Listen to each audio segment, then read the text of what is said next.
देखिए हमने इक्वेशन एक लिखा रिस्टोरिंग फोर्स के लिए, जो कि इक्वल है किसके, यहाँ पर हम इसको मेंशन कर लेते हैं, नीचे इसको ड्रैग डाउन कर ले, इसको हम यहाँ पर मेंशन कर लेते हैं। देखिए ये इक्वेशन हमने लिखा F is equal to minus K X, जो कि स्प्रिंग की रिस्टोरिंग फोर्स है। अब अगर आप देखें यहाँ पर जो K हमारे पास आ रहा है कांस्टेंट, उसको हम किस तरह डिफाइन कर सकते हैं।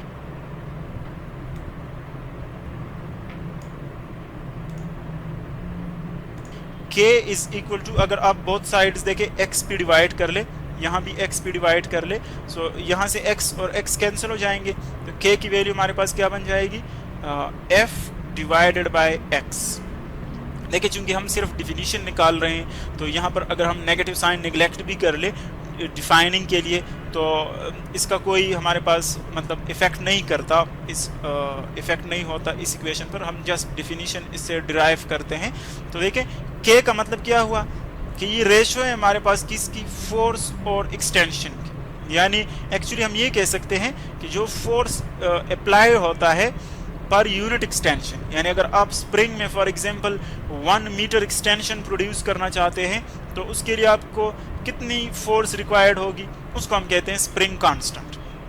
यानी अगर हम यूनिट फॉर्म में लिखे तो इसकी यूनिट बन जाएगी क्या, न्यूटन पर मीटर, क्योंकि ऊपर फोर्स है और नीचे एक्सटेंशन है लेंथ, इसलिए इसको हम कहेंगे मीटर। तो देखें न्यूटन पर मीटर यानी कितनी फोर्स चाहिए यूनिट एक्सटेंशन के लिए। अगर आप किसी फॉर एग्जांपल स्प्रिंग को देखें, इस स्प्रिंग को सपोज आप एक्सटेंड करना चाहते हैं, इसमें एक्सटेंशन प्रोड्यूस करना चाहते हैं, तो देखें जब आप इस पर यू फोर्स अप्लाई कर लेते हैं और एक हाथ से यू फोर्स अप्लाई कर लेते हैं, अगर ये इजीली एक्सटेंड हो रहा है यानी कम फोर्स से, यानी सॉफ्ट है स्प्रिंग, तो इसका मतलब ये है कि कम फोर्स चाहिए इसको इलोंगेट करने के लिए। जितना कम फोर्स चाहिए होगा उतना हम कह सकते हैं कि इसका जो स्प्रिंग कांस्टेंट है वो स्मॉलर होगा, और जितना हार्डली आप इसको एक्सटेंड करेंगे यानी ज़्यादा फोर्स रिक्वायर्ड होगा। या हम यूँ कह सकते हैं कि अगर ये स्प्रिंग हार्ड है, सख्त है, बहुत ज़्यादा स्टिफ है, तो फिर हम कहते हैं कि जितना ज़्यादा फोर्स रिक्वायर्ड होगा उतनी ही ज़्यादा K की वैल्यू होगी,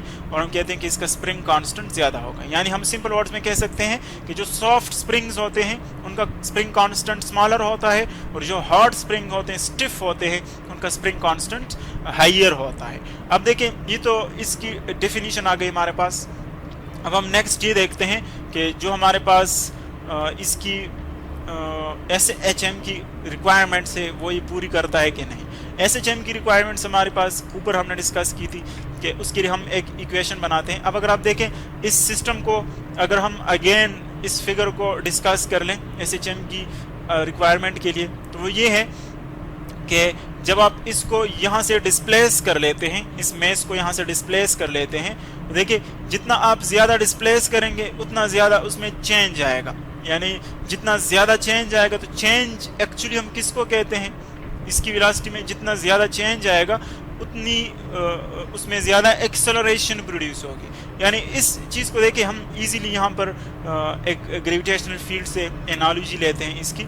अगर आप फॉर एग्जांपल 2 मीटर हाइट से या 10 मीटर कंसिडर कर ले फॉर एग्जांपल, यहाँ से एक ऑब्जेक्ट को आप ड्रॉप कर लेते हैं, जब ये नीचे आएगा तो देखिए हम जानते हैं कि ग्रेविटेशनल एक्सेलरेशन हमारे पास किसके इक्वल है, g is equal to approximately 10 meter पर सेकंड स्क्वायर। यानी 1 मीटर में उसकी वेलोसिटी में कितना चेंज आता है, 10 मीटर, 1 सेकंड में 10 मीटर पर सेकंड उसमें चेंज आता है। तो अगर आप देखें अगर मैं इसको फिर 20 मीटर से देखें रिलीज़ करूँ, 20 मीटर से मैं रिलीज़ करूँ, तो देखिए 20 मीटर के ऊपर इसकी वेलोसिटी क्या होगी, 0। यहाँ से मैं इसको ड्रॉप करता हूँ, 1 सेकंड के बाद इसकी वेलोसिटी क्या हो जाएगी, 10। क्योंकि ग्रेविटेशनल एक्सेलरेशन का मतलब ये है कि इसमें 1 सेकंड में 10 मीटर पर सेकंड चेंज आ रहा है इसकी वेलोसिटी में। सो 1 सेकंड के बाद इसकी वेलोसिटी 10 हो जाएगी, 2 सेकंड्स के बाद इसकी वेलोसिटी क्या हो जाएगी, यहाँ पर 20 हो जाएगी। इसी तरह अगर आप इसको और ज़्यादा हाइट से ड्रॉप कर रहे हैं तो 3 सेकंड के बाद इसकी वेलोसिटी क्या हो जाएगी, 30। यानी जितना ज़्यादा हाइट होगा उतनी उसकी जो अमाउंट ऑफ एक्सेलरेशन है उतनी उसमें ज़्यादा प्रोड्यूस होगी, यानी greater amount of acceleration produce होगा। यानी देखिए अगर पर सेकंड एक्सेलरेशन देखें आप वो इक्वल है, लेकिन जब हम total amount of acceleration, total change देखते हैं वेलोसिटी में, तो वो डिफरेंट होता है फिर। यानी जितना आप स्प्रिंग में सिस्टम में जितना ज़्यादा एक्सटेंशन प्रोड्यूस करते हैं उतना उसमें ज़्यादा एक्सेलरेशन प्रोड्यूस होता है, और जितना कम एक्सटेंशन होता है उतना एक्सेलरेशन उसमें कम होता है। तो इस आर्गूमेंट को हम इजीली यहाँ पर अप्लाई कर सकते हैं और हम लिख सकते हैं कि यहाँ पर एक्सेलरेशन प्रोपोर्शनल है किसको, एक्सटेंशन। जितना ज़्यादा एक्सटेंशन होगा उतना ज़्यादा एक्सेलरेशन प्रोड्यूस होगा। अब अगर आप देखें, जब आप इसको रिलीज़ कर लेते हैं देखिए इसकी स्पीड यहाँ से आहिस्ता आहिस्ता क्या होगी, रेस्ट से आहिस्ता आहिस्ता इसकी स्पीड इंक्रीज होगी लेफ्ट की तरफ। यानी जब ये यहाँ से स्टार्ट करेगा तो स्पीड आहिस्ता आहिस्ता इसकी इंक्रीज होगी। जब स्पीड इंक्रीज होगी तो हम कहते हैं कि जो एक्सेलरेशन प्रोड्यूस होता है वो फॉरवर्ड डायरेक्शन में होता है, चूंकि एक्सेलरेशन हमेशा फोर्स की डायरेक्शन में होता है और यहाँ पर स्प्रिंग फोर्स है एक्चुअली, यानी ये इसको पुल करते हैं अपनी तरफ। तो इसीलिए हम कहते हैं कि स्प्रिंग इसको अपनी तरफ पुल करता है, तो इसीलिए इसकी एक्सेलरेशन मीन पोजीशन की तरफ होगी। लेकिन जब ये मीन पोजीशन को क्रॉस करेगा, देखिए फिर क्या होगा, फिर इसकी स्पीड आहिस्ता आहिस्ता डिक्रीज होगी, क्योंकि स्प्रिंग की मीन पोजीशन के ऊपर जब आप आ जाते हैं तो स्प्रिंग ने अपनी इनिशियल जो पैटर्न है वो अटेन की। अब इसके बाद ये कंप्रेस होगा, यानी उसके ऊपर कंप्रेसिंग फोर्स अप्लाई होगा, कंप्रेशनल फोर्स। तो आहिस्ता आहिस्ता उसकी स्पीड क्या होगी, फिर डिक्रीज होगी, और यहाँ पर बॉडी फिर जो है वो रुक जाएगी। अगेन यहाँ से इसकी स्पीड इस डायरेक्शन में फिर इंक्रीज होगी मीन पोजीशन की तरफ, और जब ये इसको क्रॉस करेगा तो फिर आहिस्ता आहिस्ता ए पोजीशन की तरफ फिर डिक्रीज होगी। यानी जब इसकी स्पीड इंक्रीज होती देखें तो एक्सेलरेशन मीन पोजीशन की तरफ होती है, और जब इसकी स्पीड डिक्रीज होगी, अगर आप लेफ्ट की तरफ जा रहे हैं तो देखिए जब स्पीड डिक्रीज होती है तो फिर एक्सेलरेशन अपोजिट होती है, यानी फिर भी एक्सेलरेशन जो है वो मीन पोजीशन की तरफ है। तो इसीलिए हम कहते हैं कि इन दोनों केसेस में एक्सेलरेशन हमारे पास क्या है, एक तो डायरेक्टली प्रोपोर्शनल है एक्सटेंशन के लिए, जितना ज़्यादा एक्सटेंशन होगा उतना ज़्यादा एक्सेलरेशन होगा, और इसकी जो डायरेक्शन है वो हमेशा मीन पोजीशन की तरफ होती है। तो इसीलिए हम कह सकते हैं कि यहाँ पर जो हमारे पास एक नेगेटिव साइन आएगी जो कि आर्गूमेंट कंप्लीट करता है किसको, एक सिंपल हार्मोनिक मोशन को। ये तो एक जनरल हमारी एजम्पशन है, लेकिन मैथमेटिकली अगर हम इसको प्रूव करना चाहें तो देखिए एक स्प्रिंग फोर्स है हमारे पास F is equal to minus KX, और एक हम जो एक्सटर्नल फोर्स अप्लाई करते हैं according to Newton second law वो इक्वल है F is equal to ma के। अब चूंकि दोनों इक्वल होते हैं तो इसीलिए हम कहते हैं कि इनको हम कंपेयर कर सकते हैं। जब हम कंपेयर करते हैं तो हम लिख सकते हैं कि ma जो है वो इक्वल है माइनस KX के।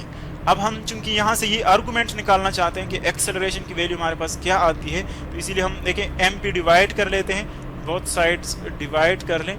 जो आप इन दोनों m को देखें यहाँ से कैंसिल कर लें, सो हमारे पास एक्सेलरेशन की वैल्यू क्या आती है, एक्सेलरेशन की वैल्यू आती है माइनस K/m इंटू x। अब देखें K जो है वो स्प्रिंग कांस्टेंट है। स्प्रिंग कांस्टेंट का मतलब ये कि अगर आप एक ही स्प्रिंग यूज कर रहे हैं तो K की वैल्यू एक ही होगी, यानी वो चेंज नहीं होगी। मैस वो भी कांस्टेंट है, वो चेंज नहीं हो रहा। तो अगर आप देखें जब हम साइन ऑफ प्रोपोर्शनैलिटी को इसको रिमूव कर लेते हैं तो एक इक्वेलिटी का साइन आता है और एक कांस्टेंट आता है जो कि यहाँ पर K है। ये है कि एक्सेलरेशन जो है वो एक्सटेंशन के लिए डायरेक्टली प्रोपोर्शनल है, और इसकी जो डायरेक्शन है वो किस डायरेक्शन कहाँ पर है, मीन पोजीशन की तरफ। तो इसीलिए हम कह सकते हैं कि मैस स्प्रिंग सिस्टम जो है वो क्या परफॉर्म करता है, सिंपल हार्मोनिक मोशन को परफॉर्म करता है। अब इसकी कुछ टर्म्स है हमारे पास, और एक इसका फार्मूला है टाइम पीरियड के लिए, कि टाइम पीरियड आप इसका किस तरह फाइंड कर सकते हैं, जो कि एक हम फार्मूला यूज करते हैं T is equal to 2 pi K/m। ये हमारे पास एक फार्मूला है, m/k है, सॉरी इसको हम रिप्लेस कर लेते हैं m/k। ये हमारे पास फार्मूला यूज होता है, यानी इस फार्मूले से आप इसकी टाइम पीरियड यूज कर सकते हैं। टाइम पीरियड का मतलब ये कि ये एक ऑसिलेशन कितने टाइम में कंप्लीट कर लेता है। यानी फॉर एग्जांपल यहाँ से स्टार्ट हो गई एक्सट्रीम पोजीशन से, दूसरी एक्सट्रीम तक चली गई, वापस उसी एक्सट्रीम पर आ गई, तो ये एक ऑसिलेशन होगा। कितने टाइम में ये कंप्लीट कर लेता है उसको हम कहते हैं टाइम पीरियड। देखिए टाइम पीरियड डिपेंड करता है K पर और M पर। जितना K ज़्यादा होगा उतना टाइम पीरियड कम होगा, जितना K कम होगा उतना टाइम पीरियड ज़्यादा होगा। और ये एक सेकंड में जितने वाइब्रेशंस कंप्लीट करता है उसको हम कहते हैं इसकी फ्रीक्वेंसी।